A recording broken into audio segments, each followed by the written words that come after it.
Good morning, church family. I'll be reading from Matthew 14, 22 to 33. Immediately he made the disciples get into the boat and go ahead of him to the other side, while he sent the crowds away. After he'd sent the crowds away, he went up on the mountain by himself to pray. And when it was evening, he was there alone. But the boat was already a long distance from the land, battered by the waves, for the wind was contrary. And in the fourth watch of the night, he came to them, walking on the sea. When the disciples saw him walking on the sea, they were terrified and said, "It is a ghost!" And they cried out in fear. But immediately Jesus spoke to them, saying, "Take courage, it is I. Do not be afraid." Peter said to him, "Lord, if it is you, command me to come to you on the water." And he said, "Come." And Peter got out of the boat and walked on the water and came toward Jesus. But seeing the wind, he became frightened, and beginning to sink, he cried out, "Lord, save me." Immediately Jesus stretched out his hand and took hold of him and said to him, "You of little faith, why did you doubt?" When they got into the boat and the wind stopped, and those who were in the boat worshiped him, saying, "You are certainly God's Son." You may be seated.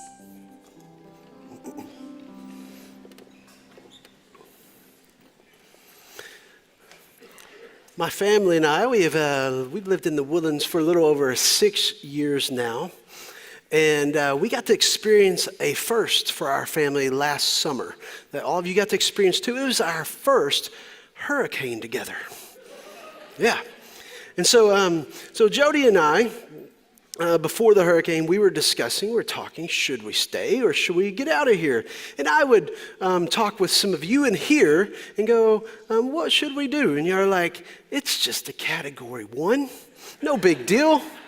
And so we decided we would ride out the Hurricane Beryl. And I'm from North Texas. I grew up north of Dallas, and so we didn't really experience hurricanes. If we got up there by us, it was just rain. We lived in West Texas, and we were up in Kansas City for several years. And so this is the first for us. And so I remember our family.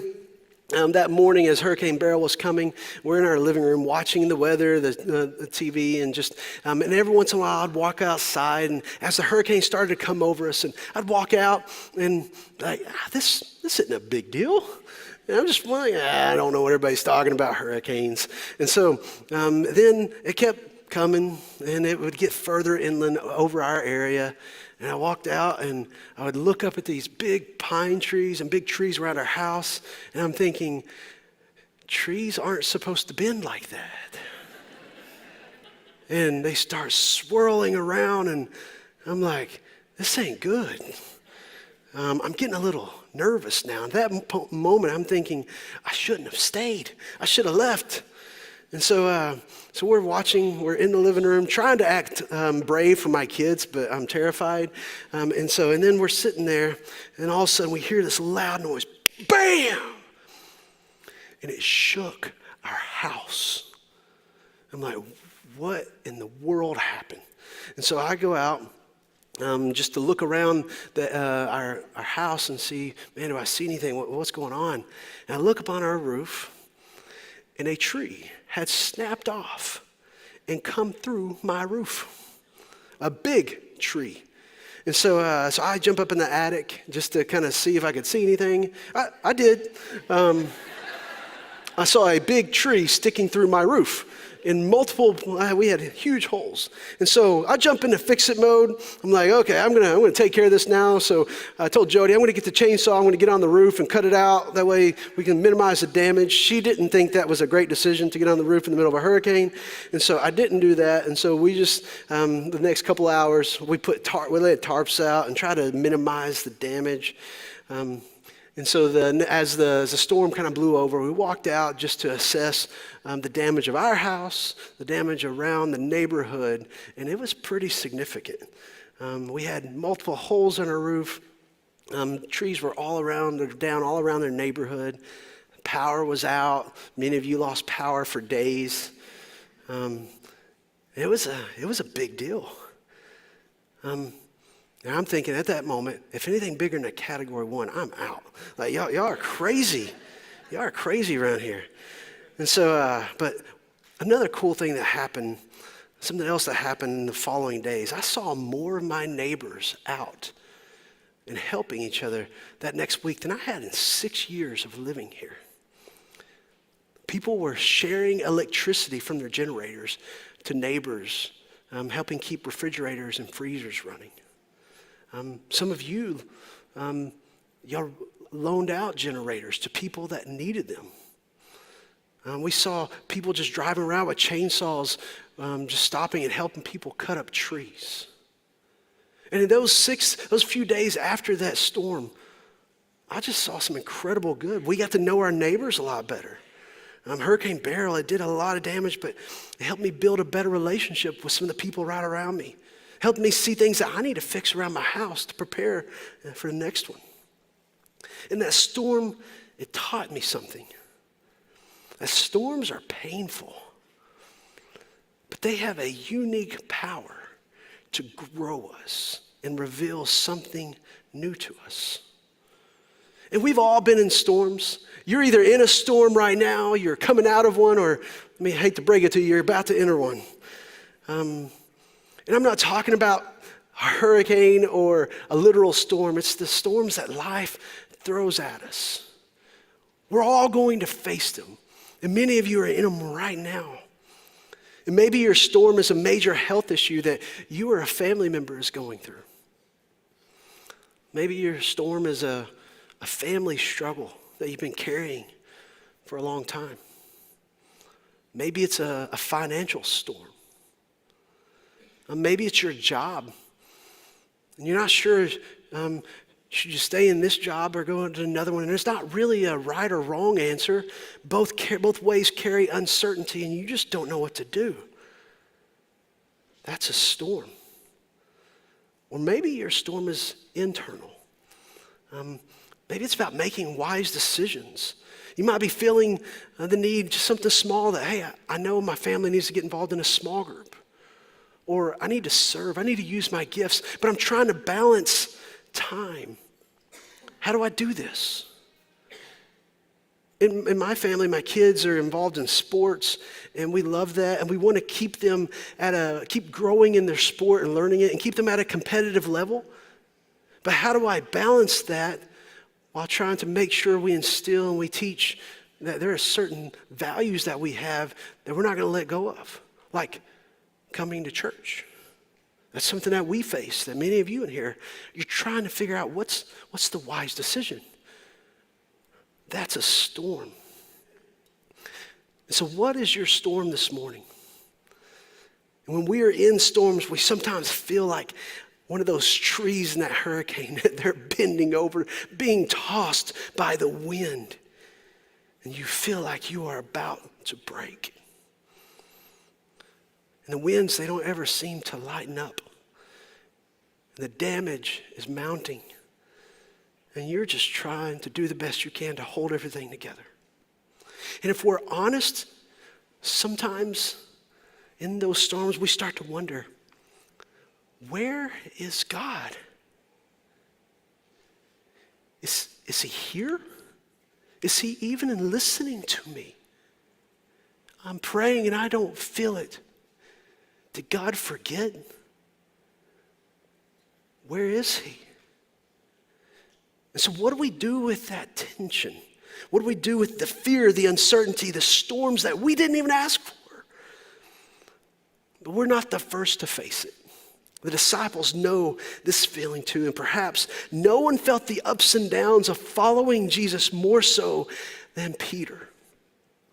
And Peter's journey becomes a lens for how we see our own storm. And his experience is a picture of how Jesus shaped a disciple in the middle of chaos going on. And storms have a way of revealing some great truth to us if we let them. So let's lean in and let's walk through this well-known story and learn from Peter and the other disciples. And we're gonna pick this story up in Matthew 14, verse 22. And it's a story not just about a physical storm, but about a spiritual transformation that happened in Peter and the disciples. So let's jump into it. Verse 22. Immediately he made the disciples get into the boat and go ahead of him to the other side. And so while he sent the crowds away, after he had sent the crowds away, he went up on the mountain by himself to pray. And when it was evening, he was there alone. So verse 22 begins with a word that says immediately. So it's what that word is doing is moving you from one story to another. And so I think it's worth pausing and looking back. What is going on leading up to this point? And if you look back earlier in chapter 14, you'll see some pretty big stories. First off, Jesus, his cousin and a friend and forerunner in ministry, John the Baptist, was killed. And at the first part of chapter 14, he was beheaded by Herod, and Jesus was grieving his friend, his family member. And so Jesus tried to go up to the mountain and just be alone with God, to be able to grieve. So he went up there to pray, but people followed him. Thousands of people came up and followed him. And so you got Jesus trying to get up there and grieve a family member, grieve a friend, and all these people come up to him. They wanted to spend time with Jesus, and he didn't send them away. That starts to let you into a little bit of the heart of Jesus. It says he had compassion on them, and he started healing their sick. And so they're there for hours, and they get hungry, and he tells the disciples, hey, we're going to take care of them. We're not sending them away. We're going to meet their needs. We're going to feed them. They're going, we don't have any food. And with just a few loaves and fish that someone brought, the disciples started passing out this food, and they just kept passing it out and passing it out. And it never ran out. And they were able to feed thousands of people on that day. So this is what is happening that's leading up to our story here in verse 22. So that day turned into one of the most memorable days in the disciples' lives. And at this moment is when Jesus immediately sends the disciples away by boat to the other side of the Sea of Galilee. And the word that's used here for made, it's not this idea, hey, will you go? It's this idea of you go. It's insisted. Jesus told them, go to the other side while I go up here alone. So you go without me. So he sends them out into the sea. Verse 24. But the boat was already a long distance from the land, battered by the waves, for the wind was contrary. So the disciples had been rowing for a long time now. Jesus sent them alone by the boat to the other side, and then this storm comes. But now they're alone. They were obedient to Jesus, and their obedience led them into a storm. And you might be like, well, wait. I thought if I was obedient to Jesus, that's supposed to take me out of the storms. Their obedience led them straight into a storm. Some people teach that's what following Jesus is about. It takes care of all the problems. But their obedience led them into the storm. Life is supposed to be easier if I'm following Jesus, right? Isn't that this idea of American Christianity? Well, if I'm doing this, then everything else is supposed to be easy. What do you mean their obedience led them into a storm? And I think there are different types of storms that we face. Sometimes we face storms because we make bad decisions. I got plenty of examples of those, if you ever want to talk to me. That storms come because I just didn't lead well or made a bad decision, and this sometimes causes storms. Sometimes storms are caused because of sin in our life. As a Christian, I'm forgiven, but that doesn't mean I won't face the consequences of my sin here on earth. Sometimes we face storms because of sin of others. And then sometimes sometimes God sends trials our way. He's testing us through trials. And I think of Abraham when he's about to sacrifice his son. That was a trial that God wanted to test his faith. So regardless of whether Jesus knew the storm was coming or not, the disciples, their obedience is what led them straight into adversity. But I don't think Jesus was punishing them. I think he was preparing them. Verse 25. And in the fourth watch of the night, he came to them walking on the sea. When the disciples saw him walking on the sea, they were terrified and said, "It's a ghost." And they cried out in fear. But immediately Jesus spoke to them, saying, "Take courage, it is I. Do not be afraid." So verse 25 tells us this is about for the hours of 3 to 6 a.m. So this is the darkest part of the night. It's the most hopeless part of the night. And so try to imagine being in this boat with the disciples. So you've just come off this miraculous event of feeding thousands and thousands of people, of seeing this food just multiply. And you watch Jesus do this. And then he sends you out alone, not really understanding why, but he says, "Hey, I want you to go over there." And as you're rowing, remember that they left immediately, so they've probably been out there for hours. And Jesus sends them out alone without much explanation, sends them away, and he stayed behind. And so it's now the middle of the night, it's 3 a.m. Imagine their exhaustion. If you've ever rowed in a boat or anything, you know how hard it is to move in that water. Their arms are aching. They're exhausted, fighting the storm, fighting the water for hours. For 6 or 7 hours they're out there. And it says they've rowed a long way, so they're stuck. They're out in the middle. They can't go back. It's too far to go back. They're cold. They're soaking wet. The adrenaline from earlier had worn off. And they're tired and they're afraid. And add to that the emotional weight. Why did Jesus send us out here? The last time we got stuck in a storm, he was at least with us. We had to wake him up. And he woke up and he calmed it. But now he sent us alone and he sent us into this storm. Where is he? Why did he send us out here alone? Where is Jesus in the middle of my storm? And it's in that moment when all hope seemed lost that Jesus came walking toward them on the water. And that's just a teaching moment in itself. He didn't come in another boat. He could have grabbed a boat and went out there and saved them. He could have just appeared in their boats. But he came walking on the very thing that was threatening their life. Imagine being out there. In verse 26 says their immediate impression, "It's a ghost." That's probably what I would have said too. Remember, they're exhausted, they're tired, they're cold, they're wet, they're alone, they're scared, and it's dark. They don't have lights. And so probably the only light they have is from maybe a full moon. That's probably the most light they got out there, but they're in the middle of a storm, so it's probably dark out there. Then all of a sudden, they look out there and they see something coming towards them. And I imagine all the stories they've heard about things on the sea start coming through their mind, and it's probably scary. And they see a figure walking towards them, walking on the water, and they're like, "It's a ghost." I don't know how I would have reacted, but then Jesus responded, "Take courage, it is I. Don't be afraid." And I love that word, "it is I." It's this idea, the literal meaning of that, literal reading of that would be, it is I am. I am is here. It's the same phrase that John uses a lot in his gospel. It's the same phrase that God told Moses in Exodus, "I am." And so Jesus says, take courage. The I am is here. And so he's not just offering comfort here. He's revealing his identity. He is the Lord over the storm. He created the sea.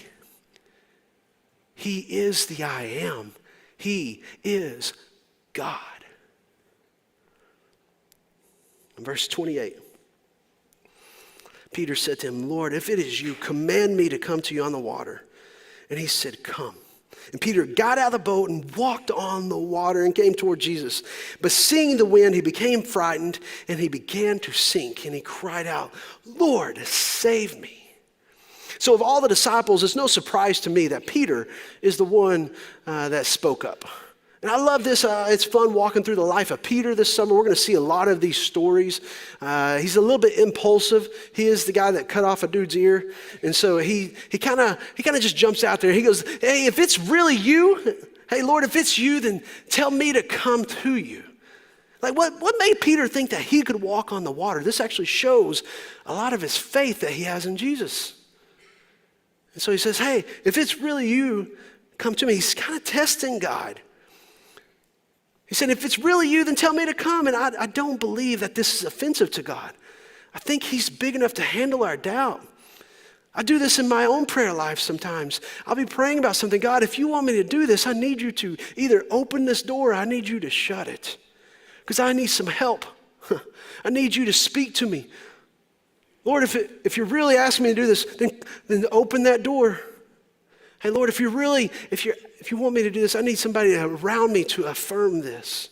And I don't think that God is upset about that. I think that's learning, as Paul tells us in Philippians, to take everything to God, even our doubts. Hey, Lord, I need you to help me right here. So I don't think this is offensive to God, but he says, if it's you, tell me to come. And it gives us just a glimpse of Peter's faith. There's nothing other than his trust in Jesus that would have led him to believe that he could walk on water. None of the other disciples asked. So Peter, he steps out of this boat, and this is just courageous faith.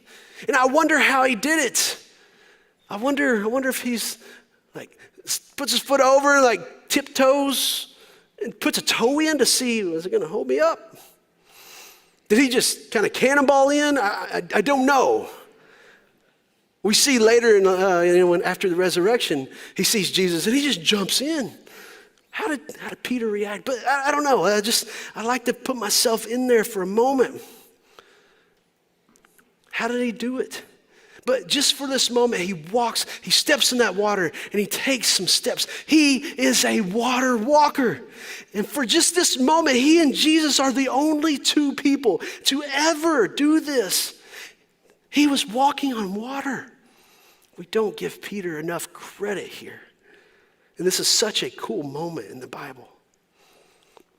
And I really wonder what it's like to be Peter in that moment. I can imagine it's sort of like whenever I taught my kids when they were little to swim or ride a bike. So when you're teaching them to ride a bike, you take them out there and you take off the training wheels and you go, hey, I need you to just push off and pedal, okay? I got you. And you're holding on to their seat. Hey, don't get distracted. Ride straight to mom, okay? Push. You got this. Focus. Don't look around. Pedal hard. I got you. I'm right here. And I can imagine Jesus doing this with Peter. Hey, Peter, step out. Come on. I got you. Take a step, Peter. And I can imagine him holding out his hands. He's going, hey, Peter, I got you. Focus on me. Look at me, Peter. Take a step. Take another step. And I just have this picture that they're on this water in the middle of the storm, and they're just having this moment. And I can imagine Jesus is just smiling. And he's so excited, just as I was when my kids started to ride a bike. He's going, you're doing it, Peter. I'm so proud of you. I can imagine Jesus just, smiling from ear to ear, and he's so excited about this moment. Walk to me, Peter. I got you. And how about the rest of the disciples? What are they doing? They're in the boat. They missed their chance. And a bunch of chickens, they stayed in the boat. And I would like to think that as I saw Peter not die, I'd like to think that I might want to try that too. I don't know if I would or not. Probably not. But they all stayed in the boat. They missed their moment. They just had to watch Peter. They missed their moment to be a water walker. And that's a bummer for those guys. But then in verse 30, something shifts. It says, when he saw the wind, he was afraid. And he began to sink. So the phrase, he saw the wind, it's this idea he took his focus from here to here. And he was focused on Jesus, and then he started focusing on the circumstances around him. And when we focus on the circumstances around us, we become overwhelmed by the storm. There have been times in my life where I'm frustrated with something. I'm frustrated with my job, my ministry, and I start complaining to God. I'm sure none of you ever do that, but I do. And I start asking questions like, God, why would you allow this to happen? And there's been numerous times over my life where I'm going, why did you do this? Maybe it's like in ministry when a staff member leaves. Hey, God, why did you do this? This is hard. Like now everybody has to pick up more. We all have to do more work. It puts more stress on everybody. It puts more stress on our team. We got to pick up all the slack, and there's things that are going to fall through. Why did you do this? And I start looking at the circumstances around me. Well, why are you doing this to me? I can't even get everything done. I don't have enough time. I don't have enough help. And there's lots of other things that aren't going to get done, and I get consumed by the thunder and the lightning and the waves going on around me. And I think what God is saying to me is what he's saying to Peter, hey, Chad, focus on me. Focus on what I'm doing. And maybe God is trying to teach me something. Maybe God is trying to show me that there's another way of doing something, but instead, I'm just mad. I'm mad at God. I'm mad at leadership. I'm focusing on the circumstances, and I lose sight of what God is wanting to do in me. And we start focusing on the things around us, and we lose sight of what Jesus is doing. But here's the cool part. What happens next? As Peter is sinking, he cries out, Lord, save me. And Jesus immediately reaches and grabs him. And if you're in the middle of a storm right now, when is the last time you've cried out to God to save you? Most of the time, what I do, I ask for God to change the circumstances. And it's usually, I need you to change the other person. I need to change them. It's much easier to pray about what they're doing wrong. That's usually how my prayers go. I'm letting you on some insight of my shallowness. And so, but ask God to change your heart in the middle of the storm. And so in Peter's weakness, he cried out to Christ, the only one that could help, and he was afraid, but he cried out to Jesus for help. And Peter's failure was a part of shaping who he was to become. I think this moment was a huge part of Peter's life. In our discipleship journey, as we are learning to follow Jesus, it's not about never sinking. It's about who you call when you do. In verse 31, immediately Jesus stretched out his hand and took hold of him. And he said to him, you have little faith. Why did you doubt? Now remember, they're still in the water at this moment. And Peter and Jesus are just having this moment. I think this is what I call a discipleship moment. And Jesus looks at him and says, hey, why did you doubt, Peter? They're just sitting there on the waves. You have little faith. When they got in the boat, the wind stopped, and those who were in the boat worshiped him, saying, you are certainly God's son. So after rescuing Peter and climbing the boat, the wind dies down. He said, you have little faith. Why did you doubt? I don't think Jesus is condemning him here. Think about this. With just a little bit of faith that Peter had, he was able to do something none of us have ever done. With just that little bit of faith, he was able to walk on water. But he says, why did you doubt me? And I think that's a question that God asks me sometimes. Hey, Chad, why are you doubting me? Haven't you watched how I've taken care of you throughout all these years? Haven't you watched how I've provided for you? Why are you doubting me now in the middle of this storm? The storms I go through, they're discipleship moments in my life. In verse 33, he said, those who were in the boat, they worshiped him, saying, you are certainly God's son.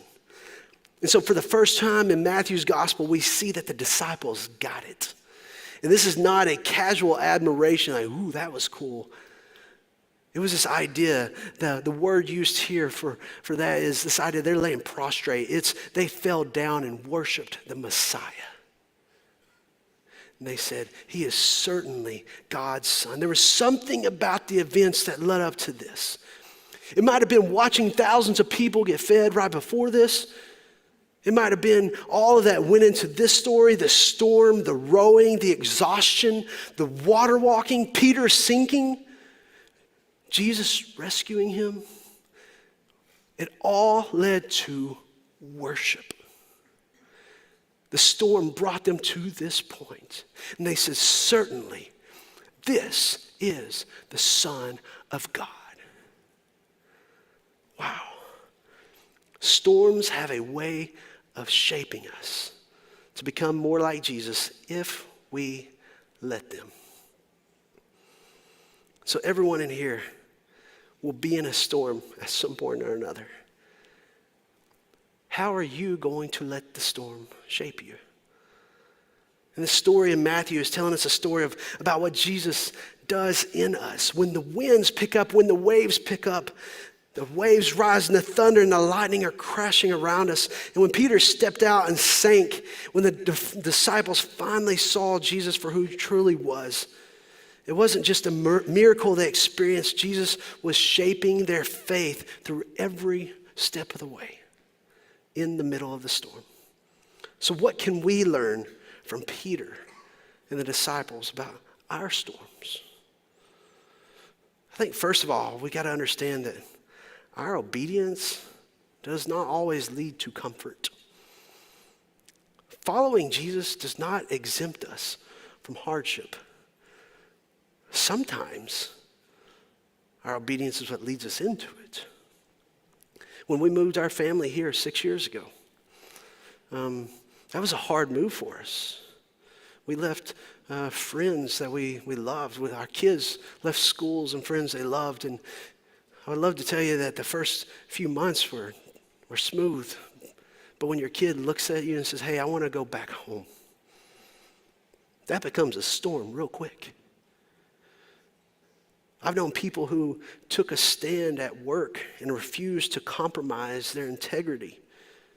But instead of being rewarded with promotion for doing what was right, they lost their job. I would love to tell my teenager that, hey, if you're striving to live for God when you're in high school and when you're in college, that will be smooth sailing. Hey, you won't ever get made fun of because of that, and you won't be persecuted by that. But I can't tell her that, because the fact is it might happen. Being obedient to God does not mean the storms will go away. But in those storms we ask, what is God trying to teach me? What does he want me to learn from the storm? The storms in our life, they help shape us. And second is failure is a part of following Jesus. Now listen, there are just times where we're going to take our eyes off Jesus. It happens more than I want to admit in my life. But in those moments, the question in those moments is, how far do we have to sink before we cry out to him? Peter sank, but Jesus immediately grabbed him. Sinking didn't disqualify him, it shaped him. Your spiritual failures can become some of the most transformational moments in your discipleship journey. So if you've taken your eyes off Jesus and look at the circumstances, cry out to him. But for many of you today, what you need to hear is that Jesus is with you in the storm. Let me say it again. He is with you in the storm. He didn't wait for the storm to calm. He came walking on it. And his presence didn't remove the waves right away, but it changed the moment. Are you waiting for the storm to pass before trusting Jesus? Or will you let his presence give you peace in the midst of the chaos? So how about you? Where are you in your storm? Are you in the boat Are you playing it safe? You're like all the other disciples. You don't want to step out because of the uncertainty. Is that where you are with the storms, the decisions, the things coming up in your life? It's just safer to stay in the boat. Maybe you are walking by faith, but starting to feel the winds and the fear and distraction. Or maybe you're in here and you're starting to sink. You're sinking under the weight of the storm. You're like that tree at my house that snapped in the hurricane, and you're at your breaking point. And you need to cry out to Jesus. This is the path of discipleship. It's about learning to follow Jesus when it's hard, when it's dark and cold. It's about being formed in the middle of your storm. And following Jesus can be risky. It's messy, but man, it's worth it. And the same Jesus who told Peter to step out, come to me, is calling you to trust him. And the good news, he always meets us in the middle of the storm. Not to condemn our sinking, but to catch us and grow us. Storms have a way of revealing some great truth to us if we let them. Let's pray. God, thank you for your word. And I just pray that as we deal with storms in our life, that you'll shape us in the middle of those. And Lord, that we stay focused on you and we don't get wrapped up into the circumstances. But Lord, that we focus on you and we learn what you're wanting to do in us. Thank you for the story of Peter's life, and we get to learn from him. And let that have a tremendous impact in our lives of the storms that we're dealing with. We ask for wisdom in those storms. We ask for guidance. We ask for other people around us. Lord, let us look to you in those moments. Lord, we love you, and in your name we pray. Amen.